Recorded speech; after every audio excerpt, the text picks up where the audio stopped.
முதலாளி என்ன சொல்றீங்க? ஆமாண்டா, இப்பதான் எனக்கே விஷயம் தெரியும்.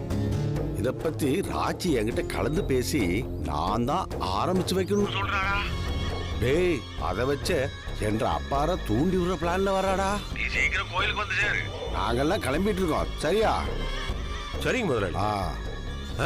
அவங்க என்ன வேணா பிளான் பண்ணிட்டு வரட்டா, நீங்க விஷயத்த சொல்லிட்டீங்கல்ல. நான் கோயிலுக்கு வந்து சேர்றதுக்குள்ள பாயிண்ட டக்குன்னு யோசிச்சிட மாட்டேன். டேய், அந்த நம்பிக்கை தானே சொல்றேன். உஷாராயிக்கோ. டேய், என்ன நடந்தாலும் பதவி என்ற தங்கச்சி கைக்கு வந்துடும் கூடாது. அதனால என்ற அப்பார கூட நீ கேள்வி கேட்டுக்கோ. நான் இருக்கேன்னா நீ யோசிக்க கூடாது. அப்புறம் என்ன முதலாளி, பெரிய முதலாளி கோவத்தை தூண்டி விட்டு ஆட்டத்தை நான் கழிச்சிடுறேன். நீ தைரியமே வாங்க முதலாளி. சரிடா, நான் அப்ப வச்சிடுறேன். கரெக்டா முடிச்சிடணும். என்ன? கச்சிதமா முடிச்சிடணுங்க முதலாளி. சரி, சீக்கிரம் வந்து சேர்றா. ஓகே, வச்சிட்டுங்களா?